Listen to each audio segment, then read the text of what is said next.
All right, well, hey, thank you all for joining us on our first Flop X Space. I see we got some OK Bear love here, so thanks for joining us. And I'm hoping today is going to be as informative for you as it has been for me being on the board of Flop. Chris, if you do not know him, he is lively, full of energy, full of love, and full of great ideas. Flop, For the Love of People, was his birth child, and since knowing him, he has been a personal mentor, a friend, and a close ally in my life. So I'm so excited to give him the ball and let him share about what Flop is. But before we do, I'm going to give everybody a little structure so you know where we're going and how we're going to get there. So first of all, I am going to invite Chris, who is the founder and president of Flop, For the Love of People, just to give us his backstory. Where is he from? Where does he come from? What is his legacy that he is coming from and part of his story? And then after that, where is the origin of Flop? How did the idea come to his mind? And really let that idea of the Flop flower just unfold in this space so everyone gets an idea of what Flop is. And then I would like to turn the corner about halfway through this and say, okay, where's Flop at now? Where's Flop going? And how are we gonna get there? And last but not least, I see the OK Bear communities here, and I'm gonna open up for questions at the end. So that's kind of our rough outline. And before I say any more, I just want to thank you guys. I'm so full of gratitude and thankfulness to be part of Flop as one of the board members.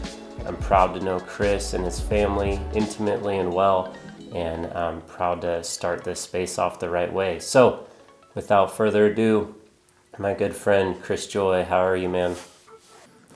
I'm doing good. Skyler, thank you. I want to just thank those that have come here and, shown the support the last couple months. Flop has been reaching out and being more active in Web3, and it's been cool to see the support.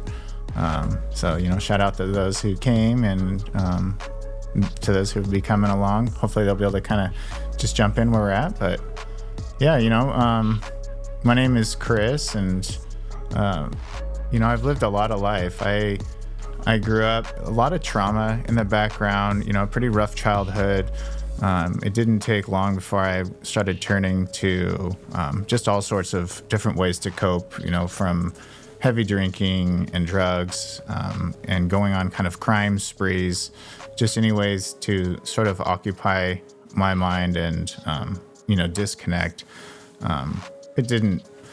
This didn't go well, of course. By the time I was like 13, I had been arrested so many times that I finally, I got incarcerated into a juvenile correctional facility. I was there for about a year. And that's when things really kind of escalated at that point. When I was in there, it really kind of, things got a lot worse. I started, I joined a gang and went from kind of minor crimes and, minor drugs to heavier crimes and heavier drugs. And was pretty much in and out of these sort of juvenile institutions for most of my childhood. Till finally, about 5 years of in and out of those places, and I was 18 years old, and I had just had enough of being locked up. I missed, 5 Christmases away from my, I was just raised by my mother, but my grandparents played a big part of that too. But during that time when I was locked up, I was just taken away from everybody, all my friends and family, and I knew that I needed to get, out of Nevada. I needed to get a fresh start. But I wasn't able to do it. So I finally just, kind of said, screw it, and took off to California, essentially as a felony fugitive, because I wasn't able to get the approval to leave, but I just couldn't stay any longer. I was pretty sure that next time I got arrested, it was going to be for much longer. And so I figured I didn't have anything to lose. I took off to California and once I got there, I was 18 years old. I had pretty much in a new environment, and I got the fresh start that I was looking for. I'm not going to say that it was immediately, but pretty quickly I started to just feel a lot more safe, a lot more calm. I wasn't being, harassed as much by police and gangs and different things. All of the problems that I had made for myself in Nevada were just sort of gone. Nobody knew me. I had a fresh start. I had the ocean, which really became just a huge resource for me. And from there, I just started sort of rebuilding my life and trying to figure out how to live as a free person. And got going to, get back into school because I had dropped out. I was pretty dysfunctional in Nevada, but when I got to California, I was able to get some things together and I got back into school. And that's when I met Katie, which is, she's in the space now, but that was, I was 19 years old and met her for the first time. And, we both knew right away that this was a sort of love at first sight experience. I remember running back and telling my mom, that I just met the woman I wanted to marry and the woman I'd spend the rest of my life with. And at the time, coming from me, this sort of, just turned 19, I was, on the run from the police and I was a hoodlum, still really involved in a lot of, bad stuff. And so it was pretty crazy, but something about meeting somebody, that gave me the sort of hope and motivation that I never had before to not only, want to do better for myself, but to make myself lovable to somebody else. And so we just kind of spent the next, 7 years in California, having lots of fun, going to college, going to lots of concerts, spending a lot of time outside and just enjoying life. And it was a real important time in my life because that was kind of when I got to grow up. My childhood was sort of taken from me, or however that goes, but I was locked up. So when I was in my 20s was really when I got to do a lot of those things and start to grow up and experience things for the first time. And then it came, as we had a lot of those adventures together, we sort of, grew up together. And it came to the time where, we were definitely ready for a change. And so we decided to get married. And shortly after marriage, we,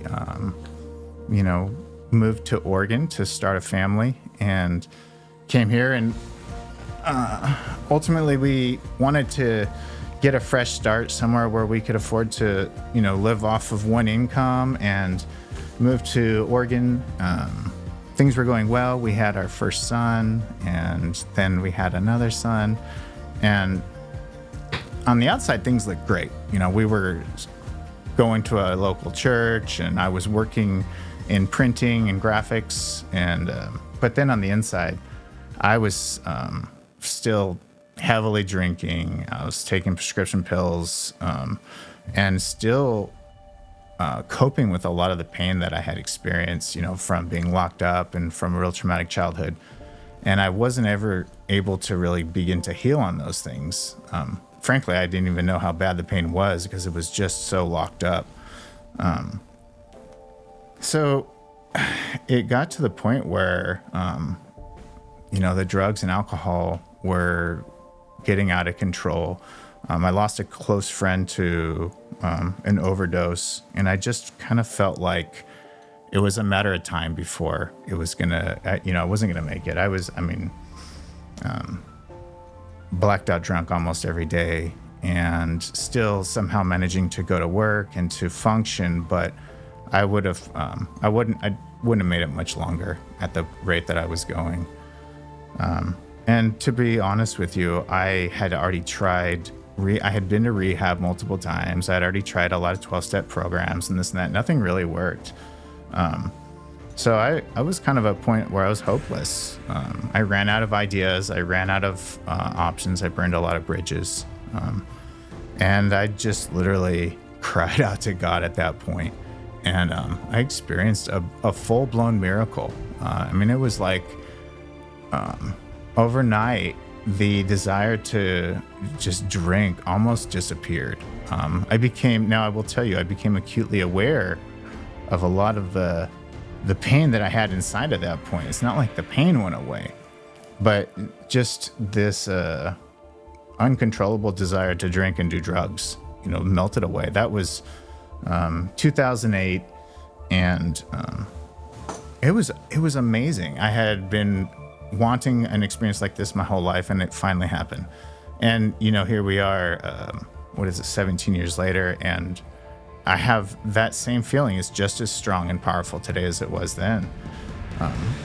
So that gave me the sort of boost that I needed to get started with this, with a better life for myself. So I went back to college. I wanted to figure out how to help other people the way that I was being able to help myself.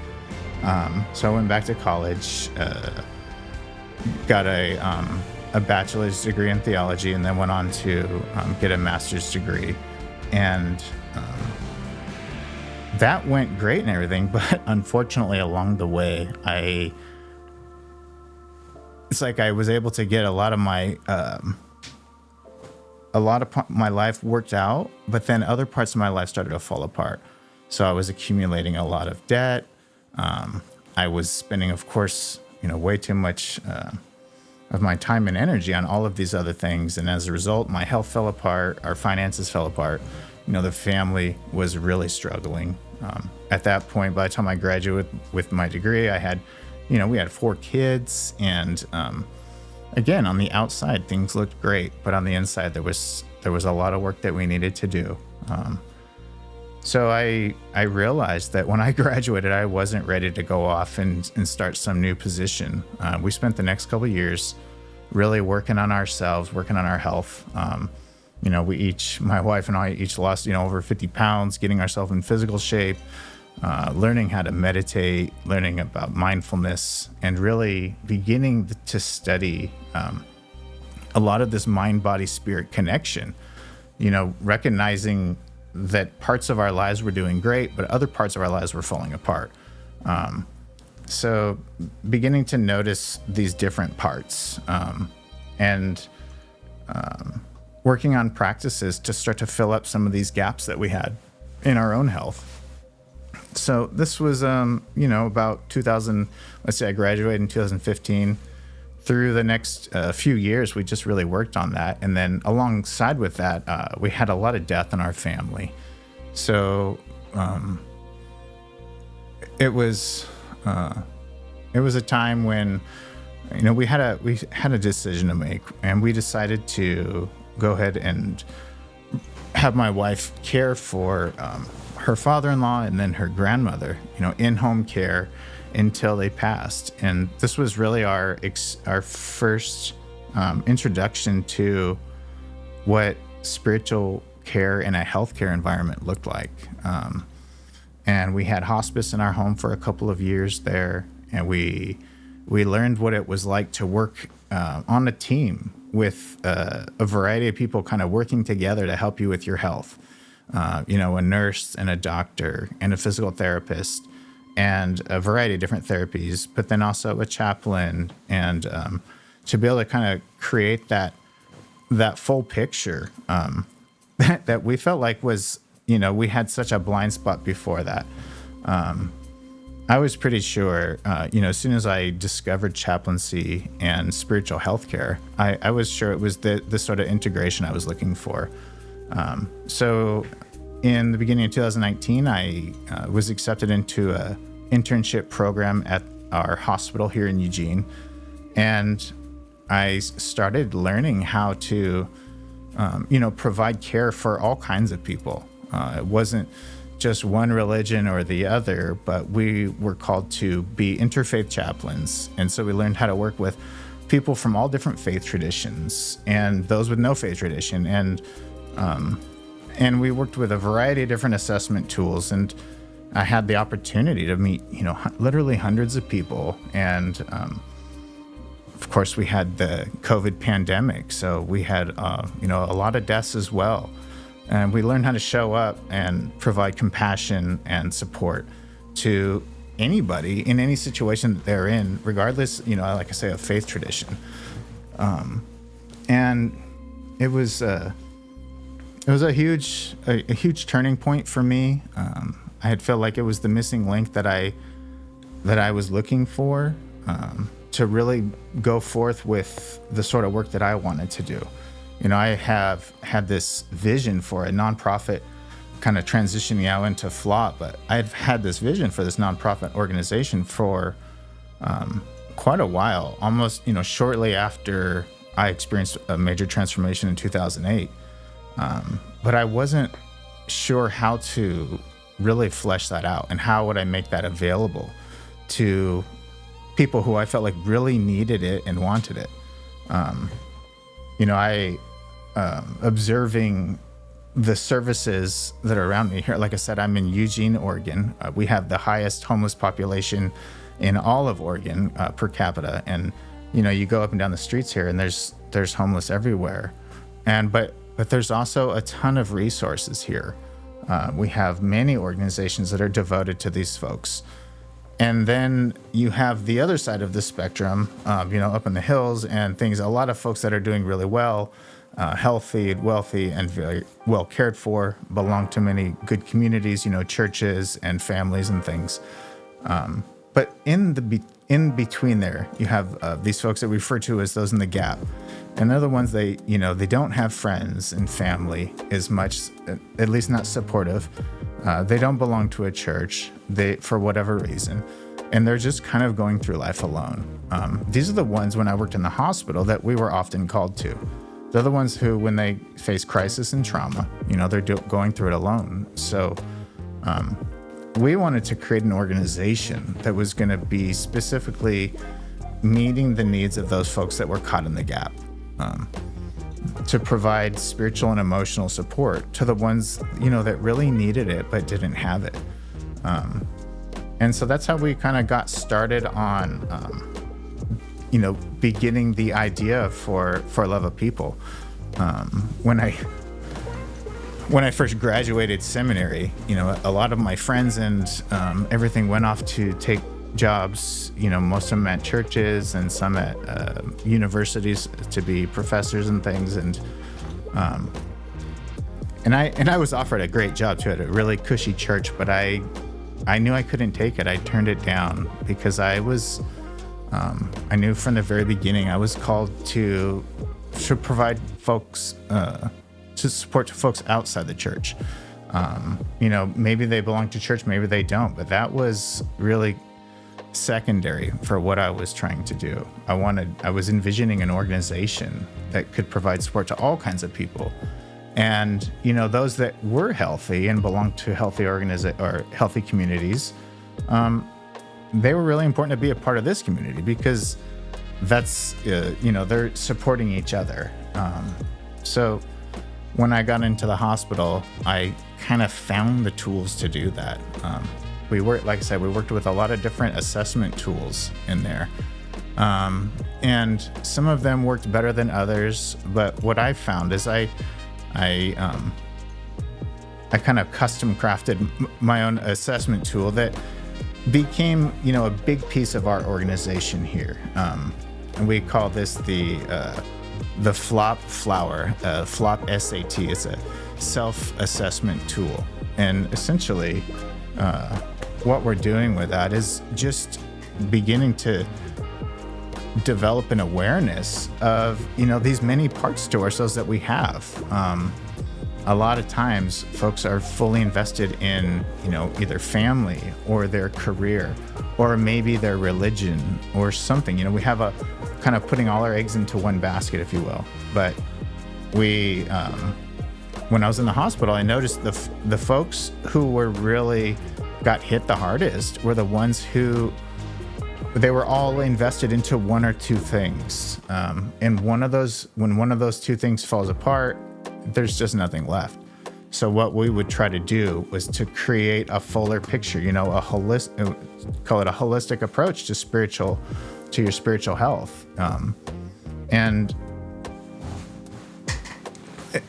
in doing that, it gives you an awareness of these different parts. And maybe you'll notice some parts of yourself that are strengths, and you'll notice some parts that are weaknesses. But developing an awareness of that has really kind of been the starting point for the work that we've been doing here. So I feel like I got off track a little bit. No, you did not. So in your story, you mentioned, I'm picturing this young man in penitentiary, locked up, as you said, no freedom, high adverse childhood experiences, and then you walked us through addiction, that road path, and through marriage, having children, going to school, and then becoming a chaplain. I'm curious, I would love for you to share your flower, your sense of flower. You talk about this flop flower and the different petals of it. I would love to hear some of the tools that have helped you overcome some of this extreme trauma and soul-wrenching experiences you've gone through, and how have those tools helped you heal and become more whole? Yeah, definitely. So the flop flower, that's just this concept that we have developed. When you think of a flower, you have the various petals that make up the flower and the way they overlap and intersect. So what we've noticed these 6 parts, and like I said, I've developed this from a variety of different assessment tools that I worked with at the hospital. But the 6 parts that I've noticed that are kind of really helpful to start with, and these could be different for different people, but is hope. So what gives you hope? Holy, what do you consider holy? Meaning, what gives you meaning? Community, who's in your community? And then mind, how do you care for your mind? And body, how do you care for your body?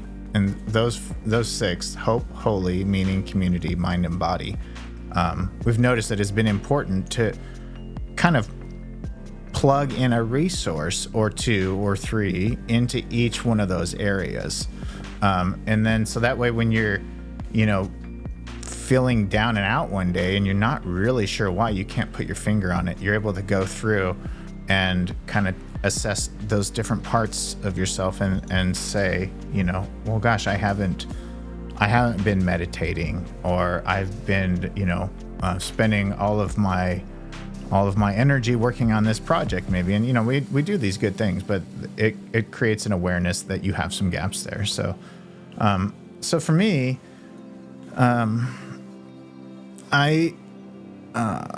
let's see. Some of my big ones that I go to, of course, is I talk a lot about running. And the reason I love running, I named that one first, is because it has the potential to plug into a variety of these places. Running is very much of this mind, body, spirit exercise. And we're always looking for these sort of practices that intersect with mind and body and spirit. So yoga and running and different sorts of these really kind of solo sport activities provide that space. But so for me, I use running really therapeutically, and I would say that is a key part of how I'm taking care of my body. It's and I go on pretty long gnarly runs because it sort of puts it all out there, and it lets me get to a point where I can really see what's going on. On the surface, I'll feel great, it'll look great, but then when it get in there to like mile 8, 9, or 10 is when I notice kind of deep down what's going on.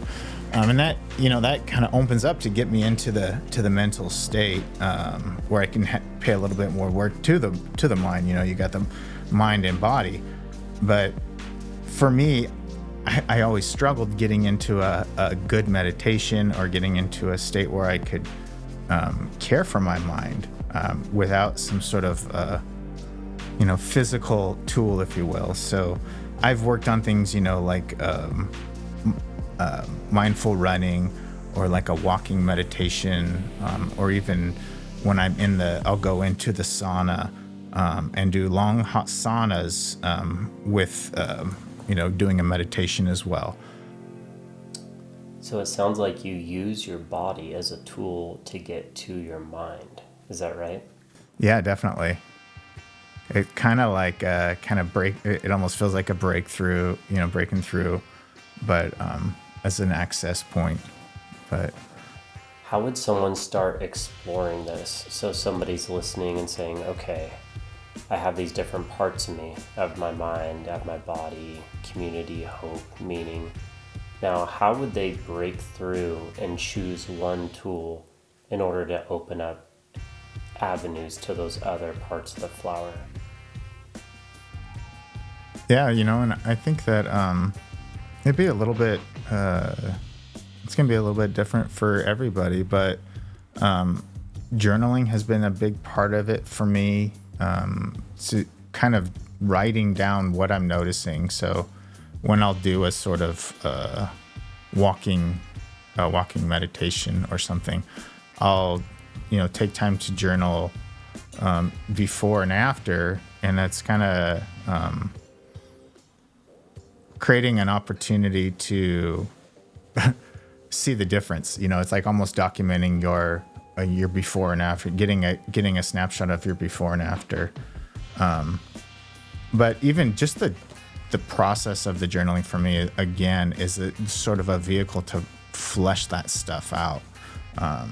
You could do a long, very meditative run. And I feel like if I don't do the piece of writing that out, then it can almost be missed potential. I have this, when I was doing, honestly, when we were in the pandemic and we were just having a lot of deaths and a lot of, I really had to ramp up and get serious about how to process these experiences that we're having. And I kind of came up with this idea of walking it out, talking it out, and writing it out. That these things dwell in your mind, your body, and your spirit. So it's like if you had something that's bothering you, you could talk about it, but that's only going to get you so far. And then writing about it was kind of getting it that next level. And then, but something about the movement piece of it. It was like just this trifecta of, really getting the process. And you could use this with all sorts of things, different difficult experiences are also positive experiences too, things that you want to grow on. A tool you've taught me is the using 4 fingers and putting it against your chest and saying and reminding ourselves of the 4 things that we are in control of. I've used that personally and I've used that with clients, and it's amazing to say, okay, put those 4 fingers on your heart center and say, my thoughts, my feelings, my emotions, and my actions. Those are the 4 things I'm in control of. And what I hear you saying is finding a tool, finding a healthy technique to access some of those is really crucial, because when you access them, you kind of open up other parts of the flower. Right. Now, I understand that flop, being on the board, I understand that flop right now, one of our primary ways is through Kundalini yoga. And I know Katie does yoga practices weekly. How have you seen yoga affect people, and specifically Kundalini yoga, if people wanted to zoom in and get on Katie's weekly yoga sessions? What benefits could they find from that? Yeah, I think yoga it's one of those special practices because it incorporates mind and body and spirit, and really it's an awareness of all three of those disciplines, which makes it at least I'll have to say I don't practice yoga, But I've seen it very transformational for Katie. I kind of sometimes will think running is like my yoga and yoga is like her running. What I've noticed is that it's finding that thing that works best for you, that is a good fit for your, thing, something that you enjoy, that has the opportunity to work on your mind, your body, and your spirit. Because there's a lot of things that are like that, and there's a lot of things that aren't. But I've been able to see yoga do that for my wife, and with the Kundalini piece of it, I think that is just really, that's kind of it can be almost a misunderstanding for a lot of folks when they hear that, but it's just noticing, it's a deep awareness of the energy flow that's kind of working through your body. And she could say way more about this than me, but I think the reason I've noticed that it's been so powerful is because it is noticing that flow of energy. We talk about spirit and emotion almost synonymously. This energy in motion is the flow of energy, and that's really speaks of the Kundalini flow throughout your body, and they're masters at identifying how that is flowing or not flowing, and then being able to increase that, and all the way up to in and through your body and to your mental state to get into some of those higher states of consciousness. I think was what ultimately what a lot of these practices can provide. Getting from that spot of health and healing and wholeness, but then even having the potential to carry you farther to thriving, which is what I love about a lot of these things. Yoga, I think, is key. Absolutely. And what I've come to really appreciate about the Flop logo, there's so much intention behind it. So this Flop flower, and what I've seen it is, you've mentioned the different petals and the different parts of us, but in the middle is actually the framework. And it reminds me of the atom. If you think about the diagram of the atom, right? So you have like the nucleus, and then you have the positive, negative ions going around it. But you always see those like kind of loops that are going around the nucleus. And I've loved that because the actual Flop logo represents this connection between, like you said, mind, body, spirit, community, hope, meaning. And in the middle of it is essentially the sense of self. It's the sense of energy. It's a sense of spirit, who we are. And so what I understand Flop doing is really articulating who somebody is and what is the deeper I, the deeper you, the deeper me, and what are the tools to develop that. And so you talked about thriving and developing a thriving sense of energy, thriving sense of self. I'm really curious, and I would love to hear you talk about this more. How is Flop going to provide a holistic sense of self and well-being to people through the internet and through Web3? I know we are in a very much of a transition time period right now from in-person learning, in-person community, to a new sense of community, which you've kind of cued me on, call it Web3. And how is Flop going to help people in the Web3 space, Web2 space, through its website? And what do you think that looks like for Flop currently and its future? Yeah,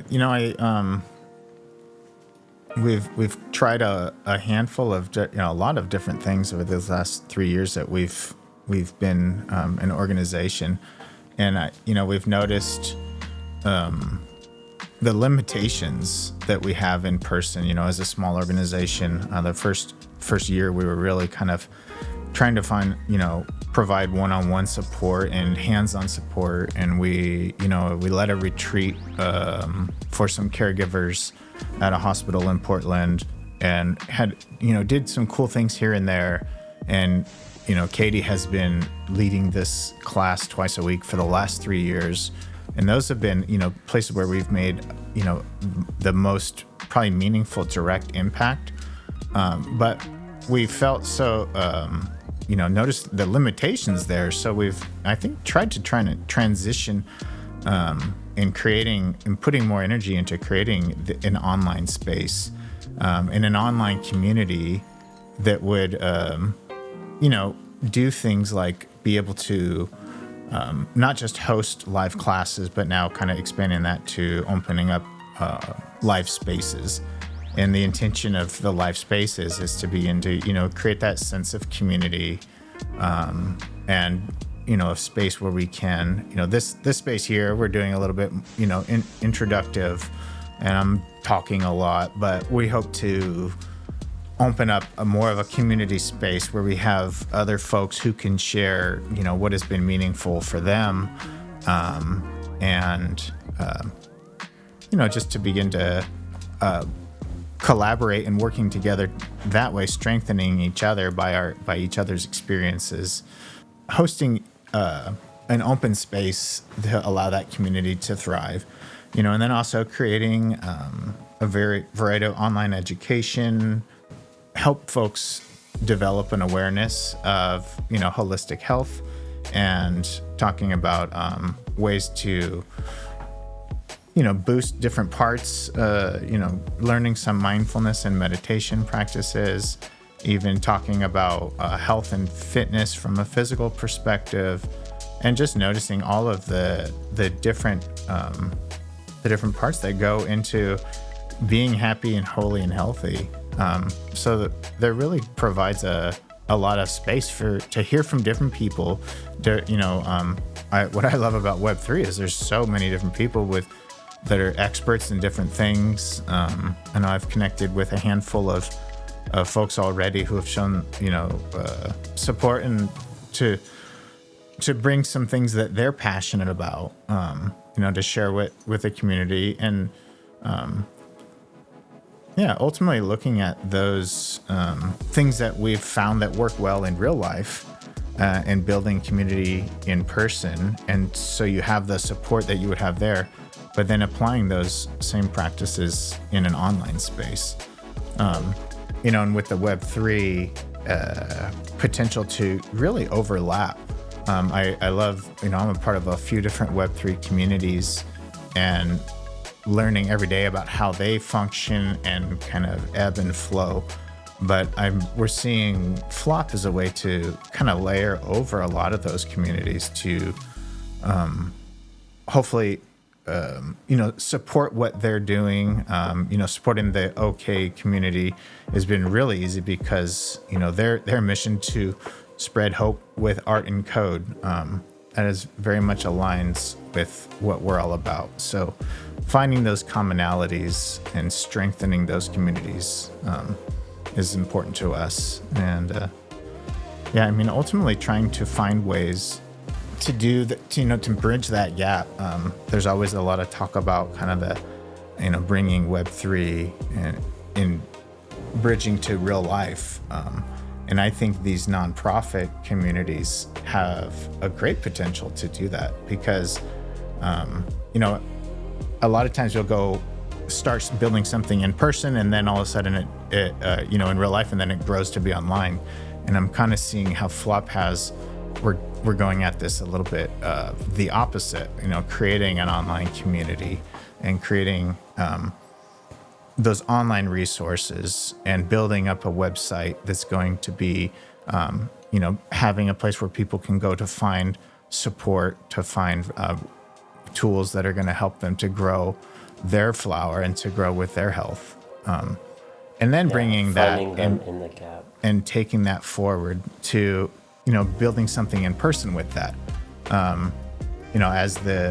As we grow online, we envision taking that support and being able to create in real life Flop centers, and flop houses that are, functioning in the same sort of community fashion. I love this idea of a therapeutic community. It's just people working together, supporting each other. I'm imagining a flop house in real life looking a lot like a sort of therapeutic community center, a place where you can come together, a variety of different people, to get support and to support each other in building awareness of these, models of holistic health. So. I heard you say that OK Bear community is built on code and art, and I can't help but to think about how much coding is involved in Flop. I'll give you an example. You have a mascot for Flop, and there's a lot of symbolism in this mascot. You have a Flop flower as the primary logo. There's a lot of symbolism. There's the Flop house, which is a lot of symbolism. The Flop name itself, for the love of people, but also it could be communicated as somebody who is flopping in life or has flopped. You use metaphors every time I talk to you about going upstream versus going downstream. And I feel like you have built in a lot of code into Flop. And as a designer, there's a lot of intention behind it. So I would love to hear you break down some of these metaphors and break down some of this symbolism, and then kind of unfold it for us as to how you chose the mascot you did, why you chose some color schemes, and some of these metaphors of flop house, flowers, botany, those sort of things, going upstream, downstream. I think it's beautiful how you've kind of woven those into the nonprofit. Yeah. So the name initially was, just that. It was like I was really pressing hard, trying to decide exactly what was it that was meaningful to me to create, and I couldn't. I knew all of the things that I didn't want it to be. I didn't want it to be, specific to one religion. I didn't want it to be only targeting folks with money, or only targeting folks that were, homeless and drugged out. I wanted to, and it really boiled down to one thing. It was one thing I could come up with, was love. Like, I wanted to provide an organization that provided love for all kinds of people. And I remember the walk when I was kind of contemplating all of these things and praying about this, and that it was for love of people. And I'm like, well, how can I do something like this without selling it and creating a big business that was generating income? Because anything else would be a flop. And that was the big joke, was that I wanted to do all this and do it for free. And, kind of talking a little bit about Web3 and stuff, that was always our intention, was that this was going to be, supported by crypto investors. Every dollar that has ever gone to Flop has been given from crypto donations. We've been fully supported by all crypto donations, and that's been meaningful to us from the very beginning. In fact, it was very hard, finding an accountant and an attorney that would support us in that and help us to make sure that we were, an official nonprofit, but able to receive and hold crypto. But For Love of People was going to be an organization that was going to provide free support. And, that wasn't going to be possible without the generous donations. So that's, that was how we got the name. And the flower, that came together ultimately through the assessment tools that I was exploring. But I had played with a bunch of different models, and the flower was the best one just because it was from nature. I'm very much into nature. We love gardening. We're always outside, and the metaphors were just right there. And seeing, of course, how things can grow, when you're able to get a sense of an awareness of your flowers and how to cultivate, you can help those things to grow and to bear fruit. And that was always our goal, was to help people to develop a sense of their own holistic health, and to be able to grow and bear fruit for themselves and to share with others. So that's how kind of we got into the flower. And I loved the way it spoke to the intersections. You talked about the core there of the flower, and that really those intersections have really been meaningful to me, because that's where the things come together. And in some folks, that's where they'll find their greatest strengths, and other times you'll find the areas where you need to work on the most. So I like the flower for that way too, is that it shows you kind of what's working and what's not. It's just a kind of a helpful assessment tool that I've used it with, it's also important that it works with a variety of different faith traditions too. This isn't something that only is for Christians or non-Christians or Buddhists or atheists. It works with everybody.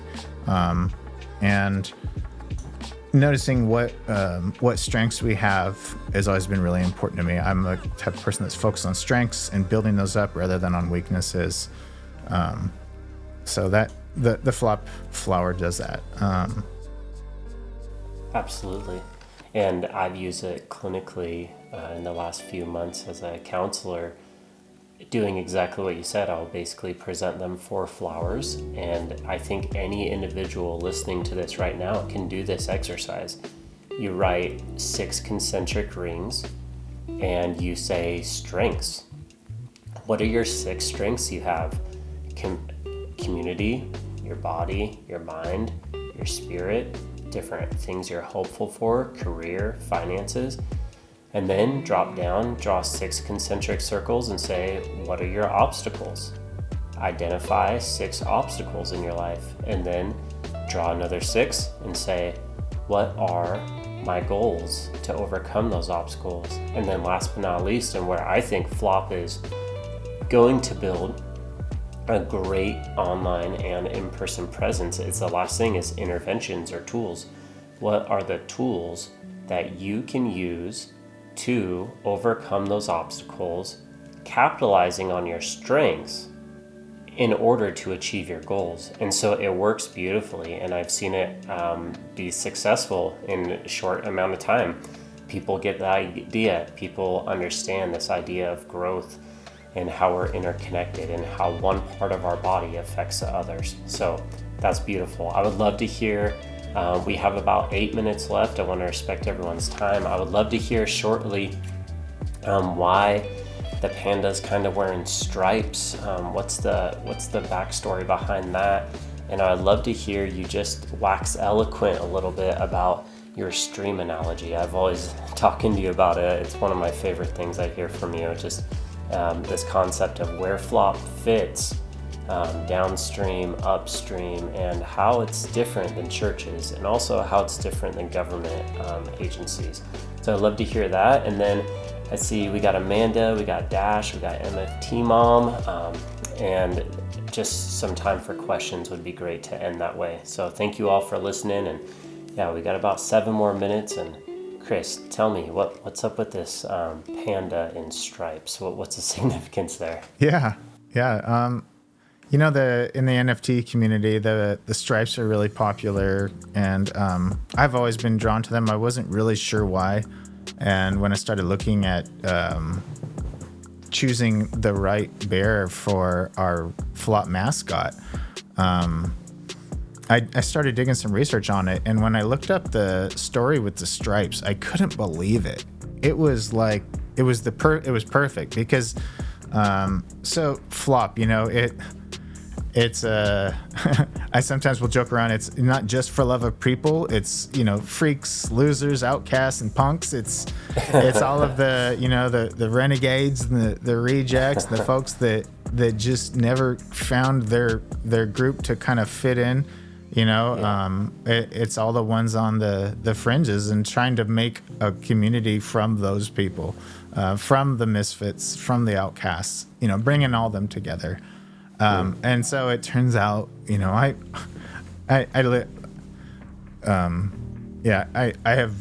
a type of person who I'm very smart with some things, and then I'm really dumb with other things. And I just had no idea about this deal with these stripes. It's been used for, of course, we know them in the old prison pictures, So it was to just kind of, but it was also, the sailors used it. But then even when you go farther back, it was used as a way to mark the outcast and as a way to really, it's always been a way to kind of distinguish the ones who didn't fit into the mainstream of society. And I was like, holy shit, that is perfect. I mean, right.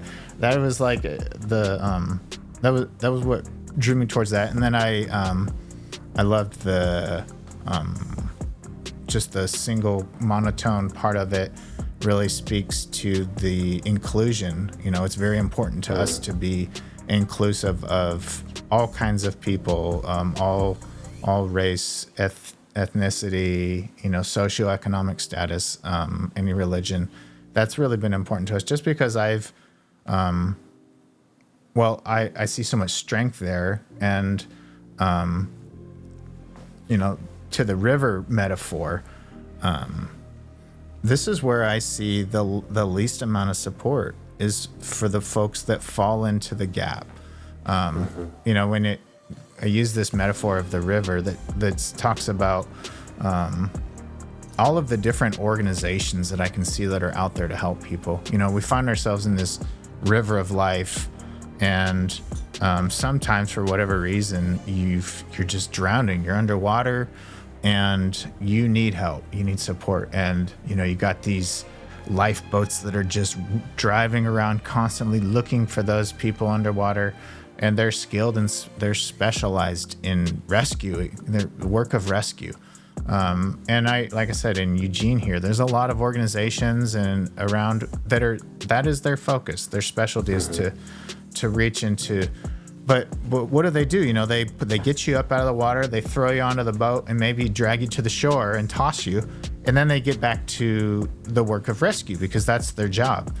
They're not there to train and give life skills. And then, on the other side of the river, you have these folks who they did get the training and the support, and they're skilled at life, and they've been able to figure it out.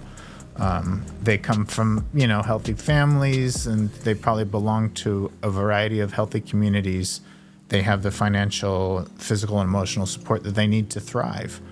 But I couldn't figure out how the hell to get from one place to the other. And that was, this gap. How do you get these people the training and the support they need to navigate the river so they don't just kind of go in this cycle where they're back out there and then they're drowning again, and then they get rescued, thrown to the docks, and then they go back out there and they drown again. So we wanted to really focus on creating life skills, tools that were going to be specifically targeted to those folks in the gap, to be able to create a sense of community and belonging, that sense of being known to those folks who maybe were not known before. Right on. Yeah. We're all in this life raft boat together.